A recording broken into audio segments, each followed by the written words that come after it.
Kan kebayang gak sih, ada orang yang rela melakukan hal sadis demi hal yang menurut kalian tidak masuk akal sama sekali.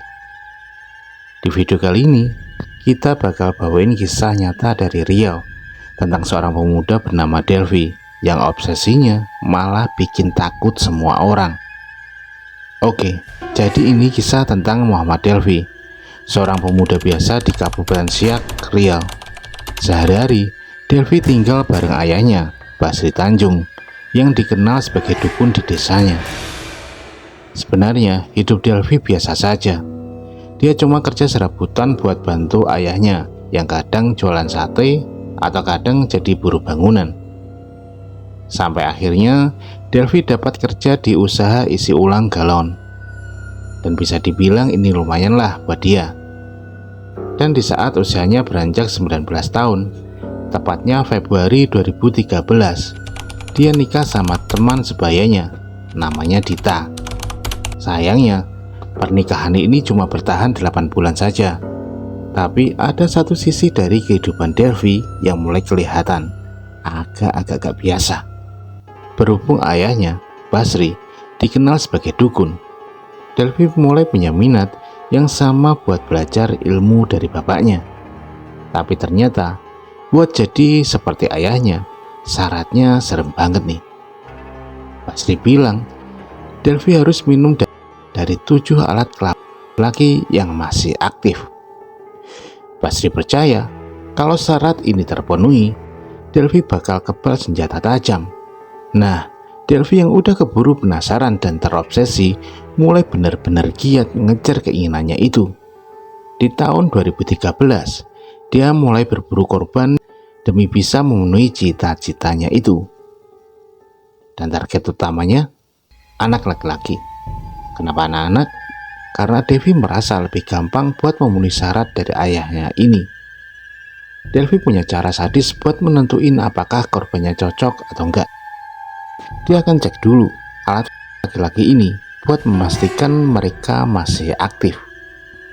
Begitu korbannya bereaksi, Delvi langsung potong vital mereka dengan pisau cutter saat anak-anak itu masih hidup.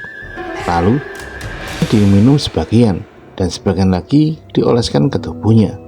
Dan buat nutup mulut korbannya yang menjerit kesakitan, Delvi langsung mengejar mereka.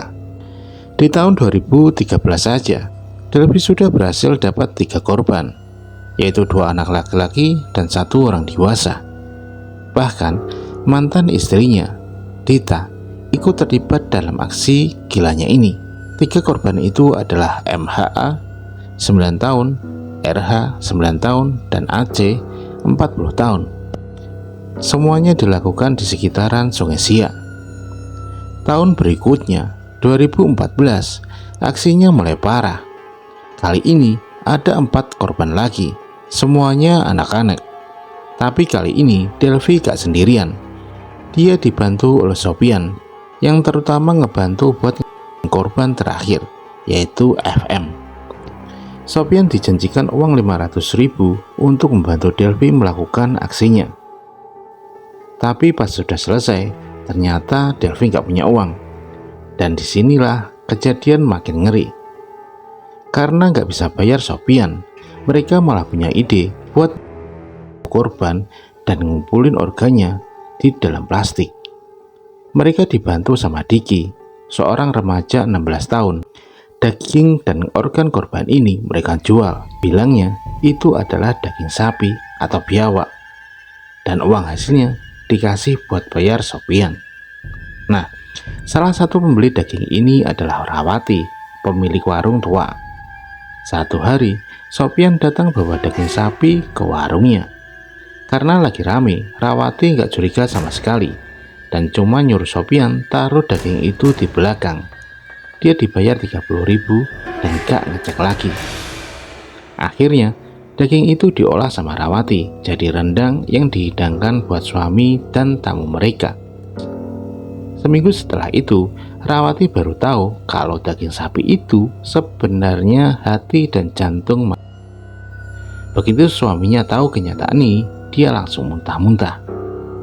Kasus ini mulai terbongkar ketika tengkorak korban terakhirnya, yaitu FM, ditemukan di pinggiran Sungai Biak pada tanggal 23 Juli 2014. Para saksi mata bilang mereka lihat FM terakhir kali bareng Delvi.